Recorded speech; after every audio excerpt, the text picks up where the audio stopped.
So I know we don't talk about realization or enlightenment very much. And yet I know that as you practice many years, you can't help but be sort of curious as to where you are on the path. And so the thing that Keith sent me is to answer just that question. And the question is, no, I obliterated you all there. Oh, no. Hang on, I had this all set up nicely, and now it's not.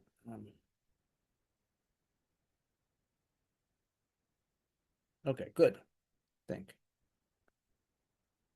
I better do this before I screw it up. Anyway, so this is a little quiz. If you want to, like keep score with pencil and paper, feel free. And this quiz tells you how enlightened you are. Okay, so I'll ask the questions. Pay attention. If you can, these are like it's going to ask you if many things. If you can live without caffeine, if you can be cheerful, ignoring aches and pains, if you can resist complaining, if you can understand when your loved ones are too busy to give you any time, if you can take criticism and blame without resentment, if you can ignore a friend's limited education and never correct him or her, if you can resist treating a rich friend better than a poor friend, if you can face the world without lies and deceit, if you can conquer tension without medical help, if you can relax without liquor, if you can sleep without the aid of drugs, if you can honestly say that deep in your heart you have no prejudice against creed, color, religion, gender preference, or politics, then you have almost reached the same level of spiritual development as your dog.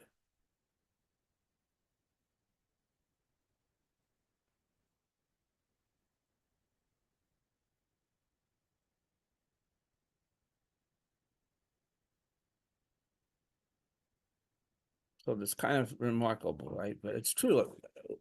Willie teaches me constantly. And I will spend the entire rest of my life practicing and will never be as good as he is. Right, wonderful.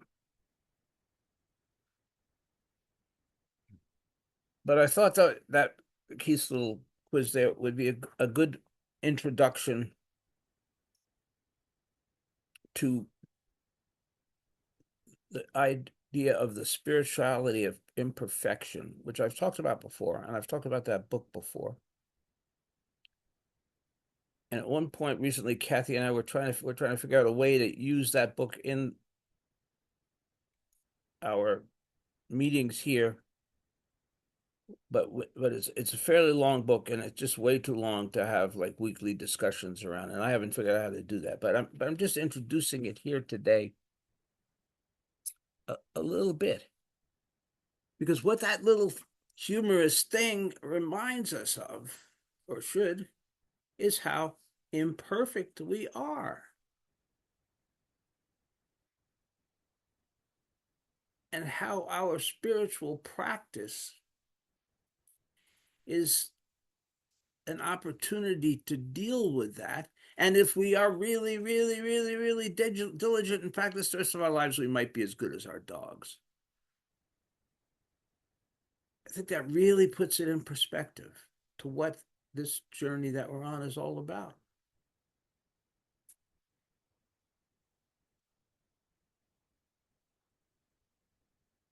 We will never be Buddhas. We will never be bodhisattvas. We will never be perfect. We will never do no harm. We will never optimally respond to every opportunity to be kind and loving and helpful.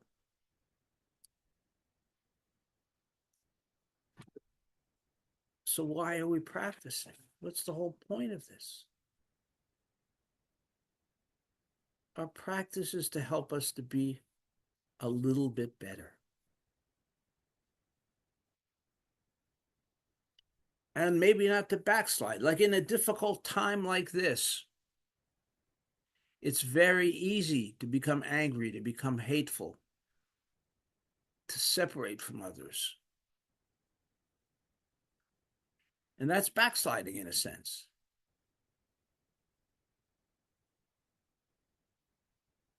And if we don't have practice, we might fall into that.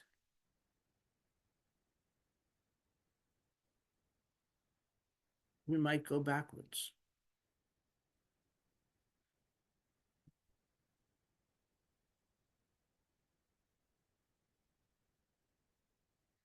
And at least speaking for myself, I'm not far enough forward that I can afford to go backwards.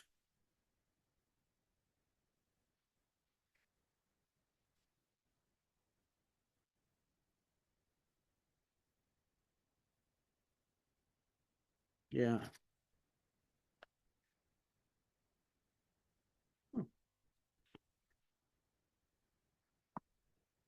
So our practice requires that we start wherever we are at. And we try to do a little bit better. We try to be a little bit better. We try. And how do we do that?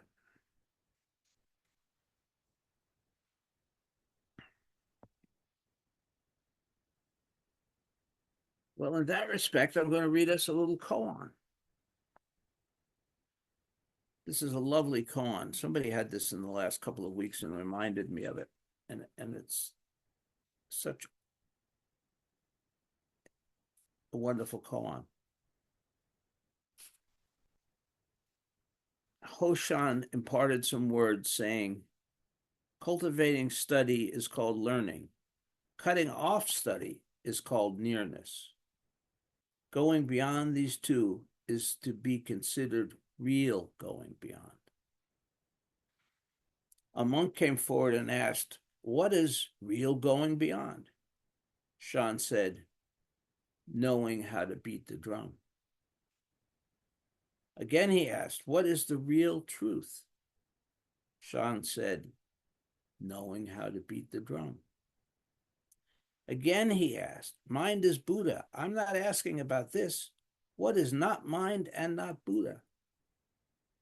Shan said, knowing how to beat the drum. Again he asked, when a transcendent man comes, how do you receive him? Shan said, knowing how to beat the drum.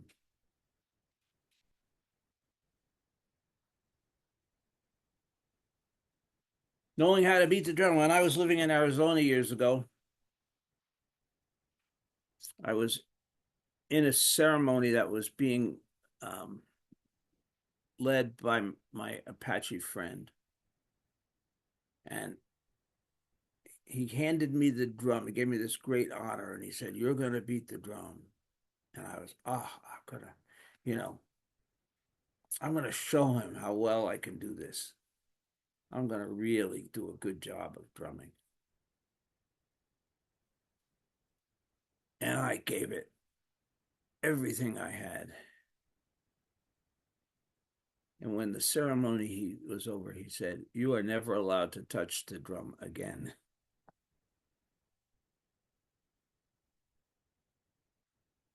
I totally missed the point of knowing how to beat the drum.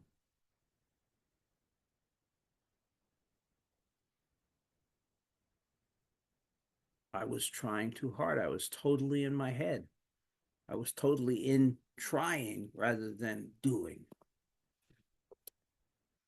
and so my drumming was awful.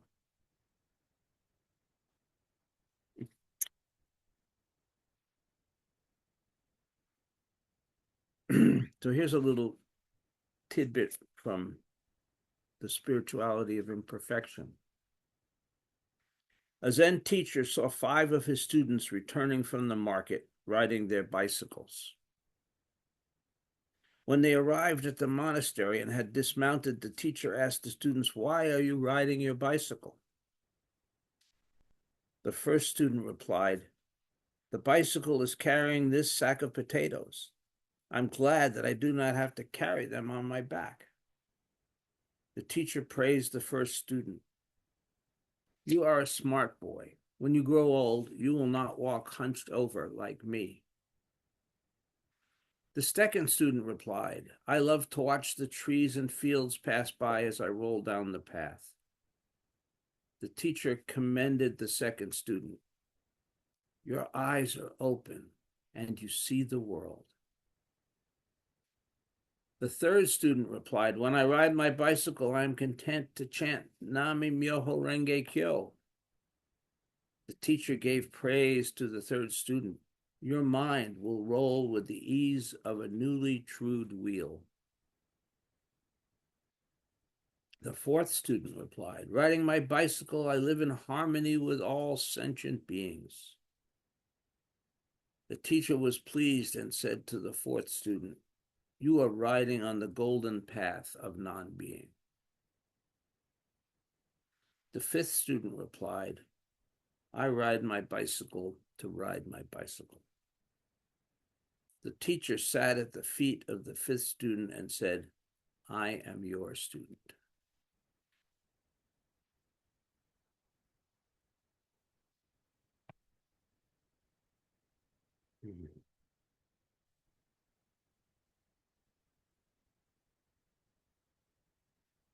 Let's let that soak in for a moment.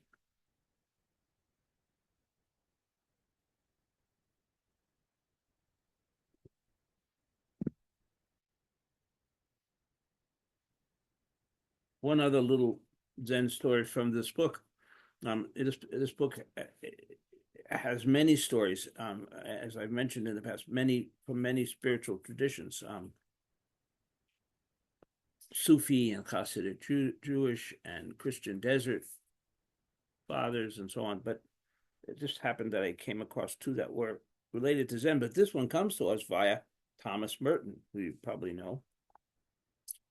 Yeah. So when Merton recounts the story, he once met a Zen novice who had finished his first year living in the monastery. Merton asked the novice what he had learned during the course of his novitiate, half expecting to hear of encounters with enlightenment, discoveries of spirit, perhaps even altered states of consciousness.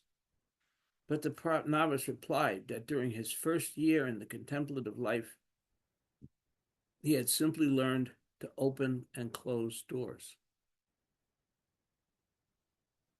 Learn to open and close doors. The quiet discipline of not acting impetuously, of not running around slamming doors, of not hurrying from one place to another, was where this novice had to begin and perhaps end in the process of spiritual growth. Learn to open and close doors. Merton loved the answer and often retold the story, for it exemplified for him play at its very best, doing the ordinary while being absorbed in it intensely and utterly.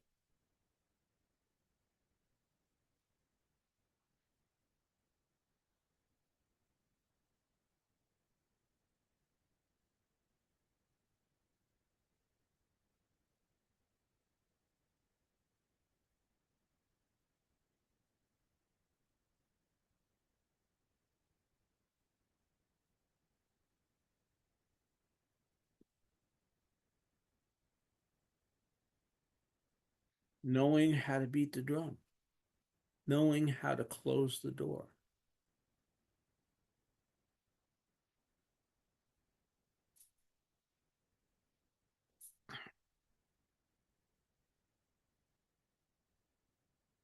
knowing how to live each moment of our lives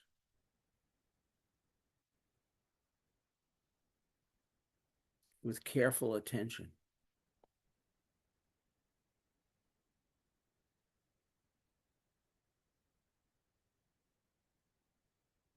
Being fully engrossed in the ordinary.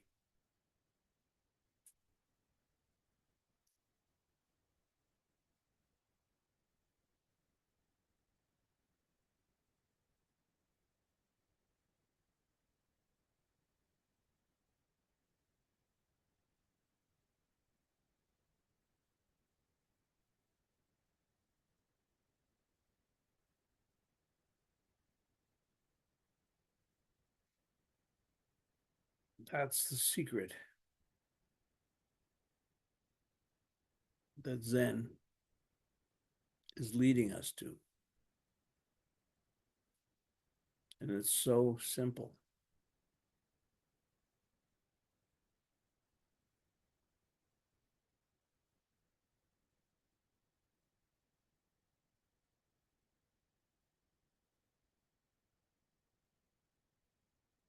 The more complicated our lives become, the more difficult the times that we are living in, the more important that it is that we practice beating the drum,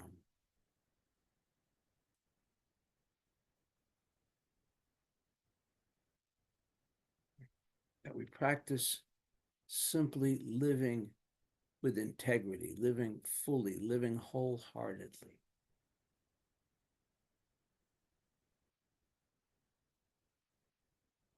living with sincerity. Lots of ways of talking about it.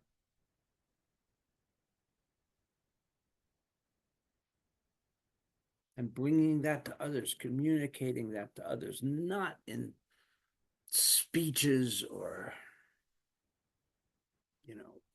writing tomes or whatever, but just in the way that we, in our bearing, in our living, in who we are, in all of our encounters.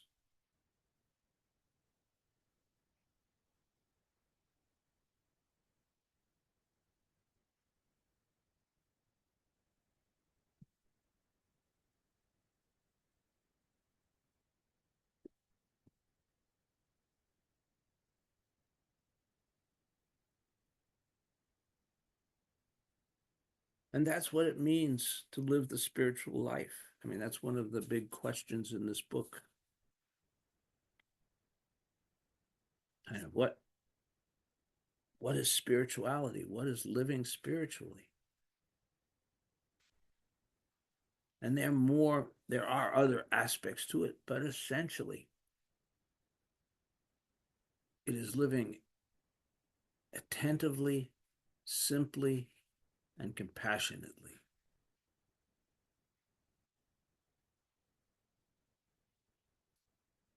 So simple.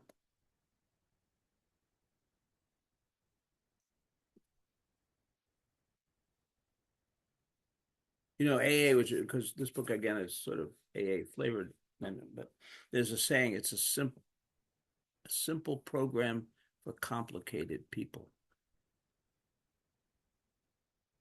Well, we could say that same thing about Zen. We're all complicated. We weave narratives, complex webs of thought and action. And we somehow imagine that spirituality should follow a similar course.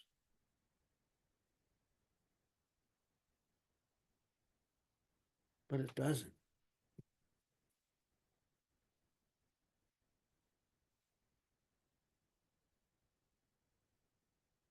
I should have took it out. I didn't think of it just now, but Steph and Margaret both loved a Catholic saint, Saint Therese of Lisieux, who died as a very young woman. I think she may have still been a teenager. But the thing that stood out for them, that drew them to her, was that her practice, it was the little way of Santa Teresa. And there's a beautiful talk. I will read it one of these days that Steph wrote about the little way. And she took all of the essence and teaching of her life as a Catholic nun and just put it into the simple things that she did. When she was mopping for Jesus. When she was on her hands and knees cleaning, when she was cooking, she transformed every aspect of her life, all the simple things that she was doing, into moments of spiritual surrender, into moments of spiritual oneness.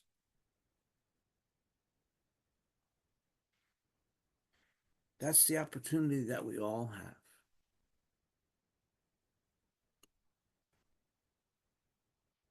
No matter who we are, no matter where we are, no matter what we're doing.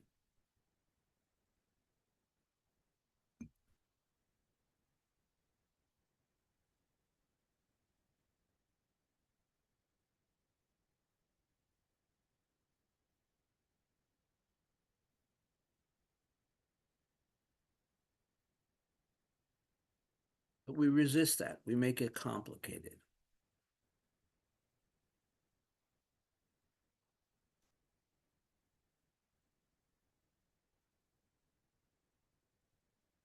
And that's why we need simple programs for complicated people.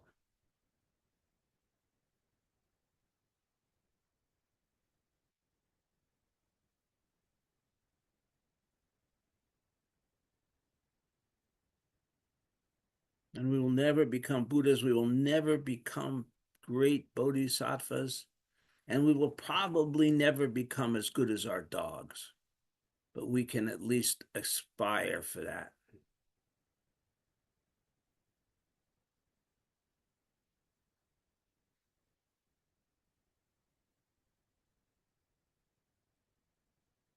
Good.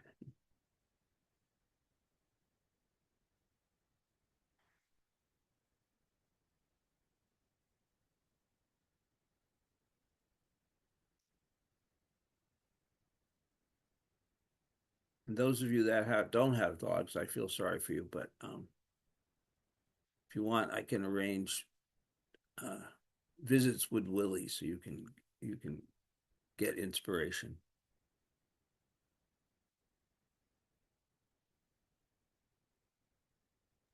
He knows how to respond to my talks. He's on the floor, sound asleep. About 4 years ago, I was sitting by an alpine lake at about 11,000 feet out in Colorado, meditating. And a woman and her young son on the path behind me came up and she asked me, without any introduction or anything else, tell me about your spiritual life. And I said, my spiritual life is to be more like my dog. And she thought I was making a joke. So your talk really resonated with me this morning. Thank you. That was lovely. Thank you.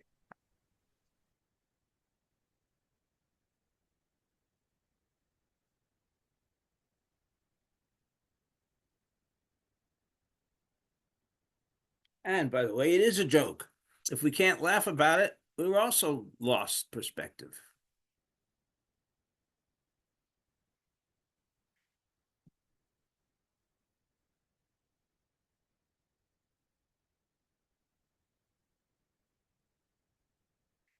Peter, I I want to think ask. if somebody who's ever started talking talk, I'll shut up. uh, Um, I I want to ask you about. So like riding to the bike, riding to the bike, riding the bike to ride the bike. Um, it You can't will yourself to do that. I think it isn't it more a matter of that you just let go of everything else and then you are you're letting go of everything that you're not doing. If that makes sense, you have to let go of everything, and then what you happen to be doing, riding a bike, is what sort of fills your experience. But if you try to will yourself and concentrate with your ego on riding the bike, that's not it, because then it's this effort of your ego. I'm wondering what you think of that. Yeah, I think it's interesting. I mean, we have the saying in Zen, just this. We're just riding the bike, you know. We want to add things. We always want to add things. Um, and we want to overlay complexity. And so you're right. We have to let go. Letting go is definitely part of the process. In the same sense, Kudo, Zen archery, the whole essence of the practice of Zen archery is to just be one with the arrow, to be one with the target, to be one with the bow, to not be distracted, to not be attached to the outcome. And when the outcome is gone and the arrow is gone and the bow is gone and so on and so forth, the arrow flies straight to the center of the target. It's quite incredible to watch a Zen archer.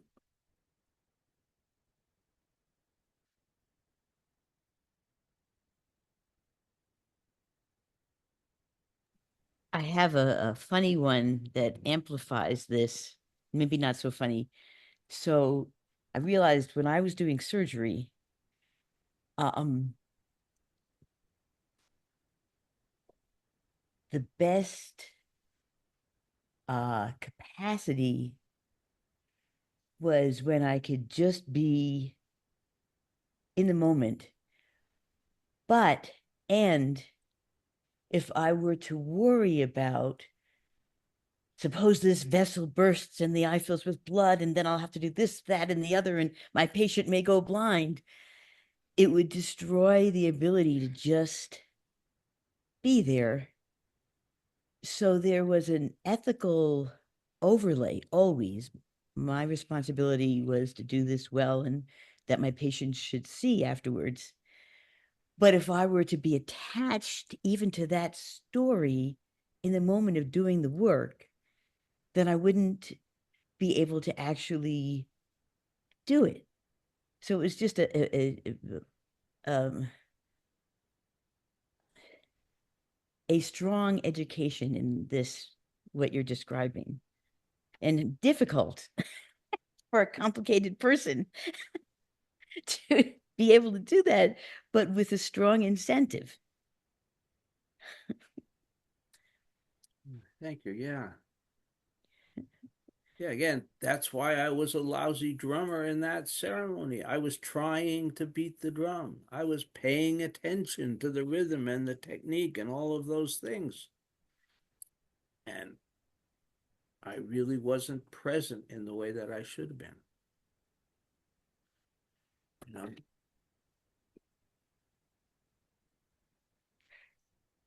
And it's also very liberating, so incredibly liberating, to have permission for just this in for a complicated person. Who knew you could actually just freaking just this? Well, when we talk about freedom in Zen, that's what we're talking about. We're not talking about going out, running out in the woods without our clothes or something.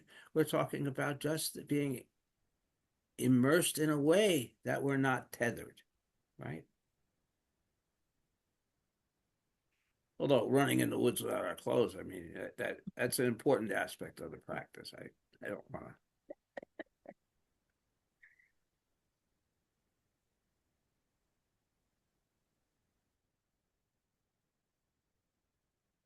just avoid the raspberry bushes.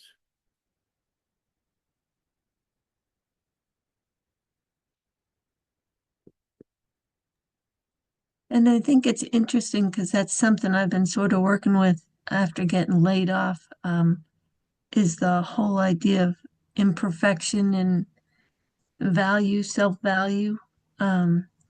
So you were talking about freedom, and it is a freedom when you let go and say, I have to do this and I have to do that and I have to be like that and I have to. So it's very freeing to hear that spiritual imperfection is something I can attain as opposed to spiritual perfection, which I'm never going to get to. But maybe my dog can show me the way. Well, yes, study hard.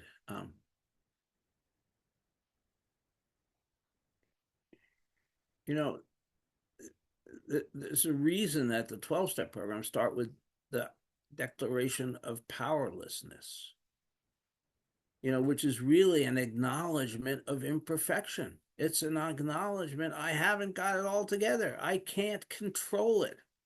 I am not perfect, right? I am powerless. We are all powerless. We don't have to be alcoholics or drug addicts to be powerless. Power is an illusion. Control is an illusion.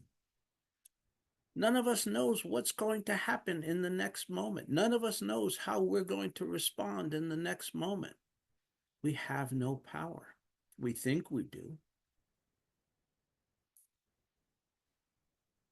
And that's a very wonderful starting point.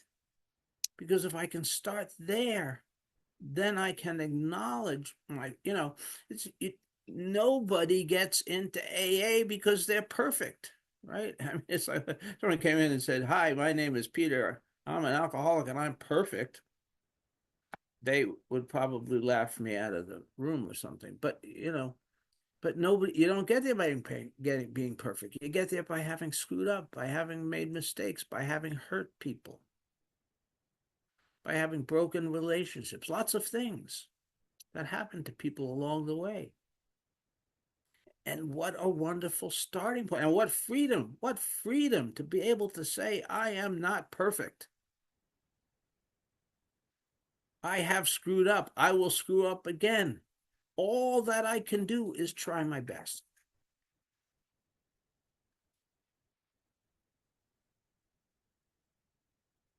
I don't have solutions. I don't know what the future will bring. I see all sorts of things on Facebook these days, people prognosticating about the future. And frankly, I'd like to believe them. Yes, there's lots of them are sort of wonderful and heartening and positive, but I don't know, right? So what can I do? Again, a sort of AA expression. I can only do the next right thing. I can only live in this moment and do what this moment calls for.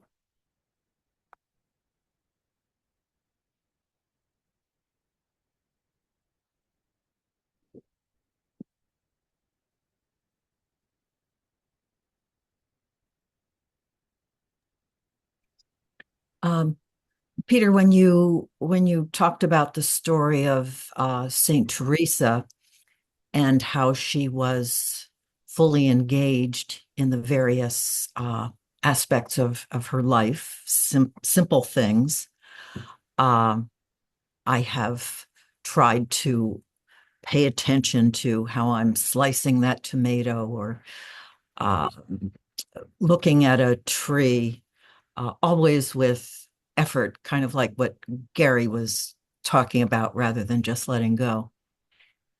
And I've never been very successful. I don't tend to do many activities that, I'm not a rock climber or someone who just gets totally involved in what they're doing. Uh, but what I do experience are really small moments. And one example that I was thinking of was few years ago, I was away and had gone down east, and I had the intention that this was going to be a time of spiritual retreat and spiritual practice. And I'd gone some time and done what I thought I should do. And at some point, fog kind of rolled in, and I thought, oh, I'm going to go out and go for a walk in the fog, because uh, that's just going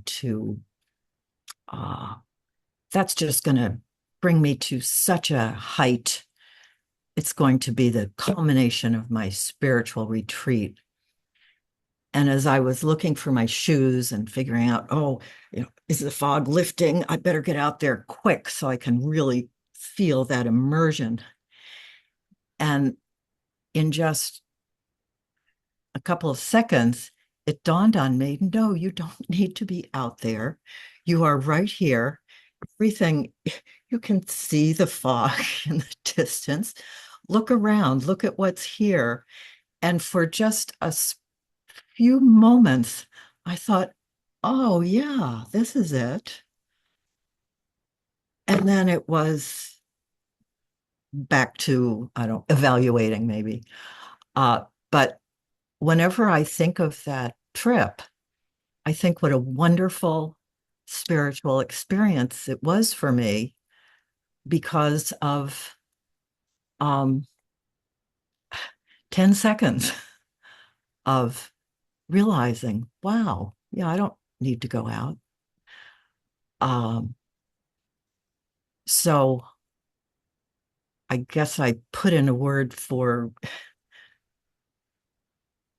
if you can just get a really small moment,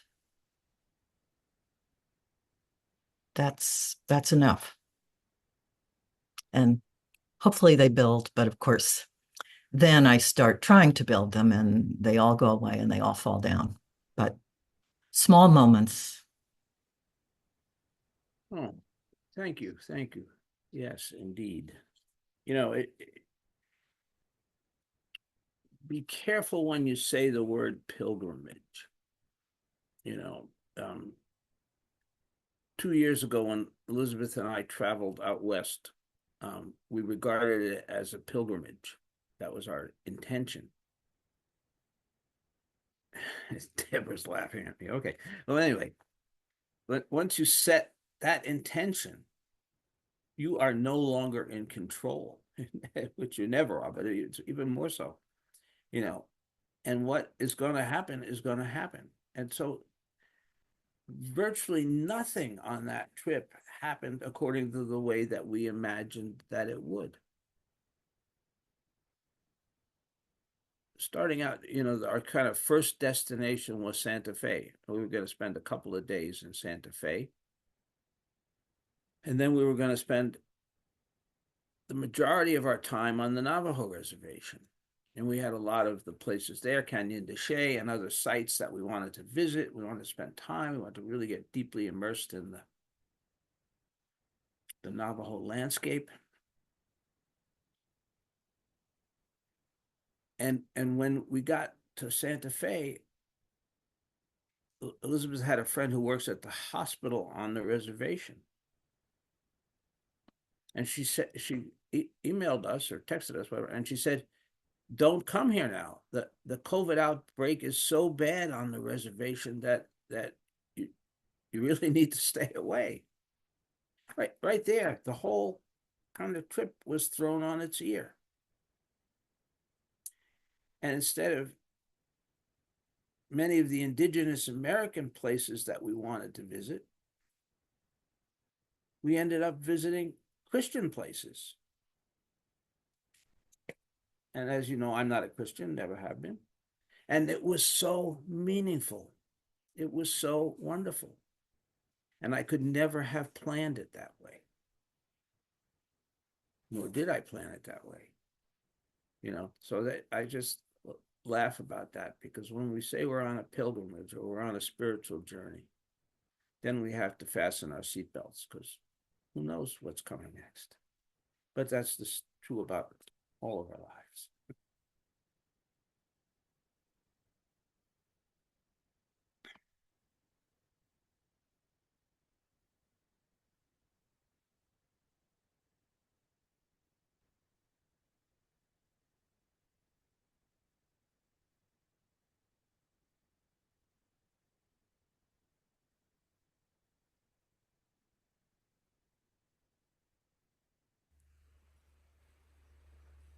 Okay.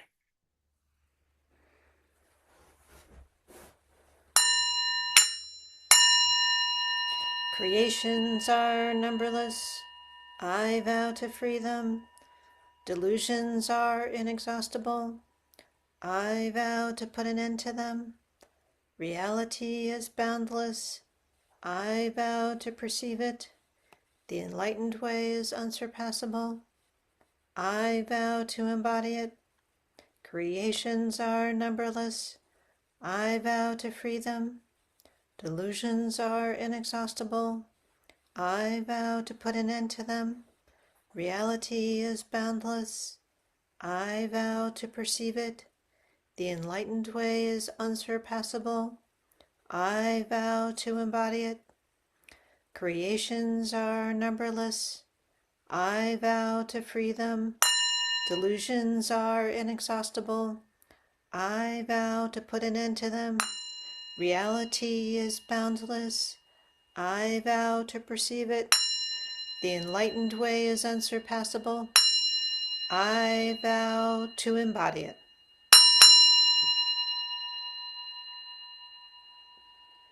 Everybody have a good day.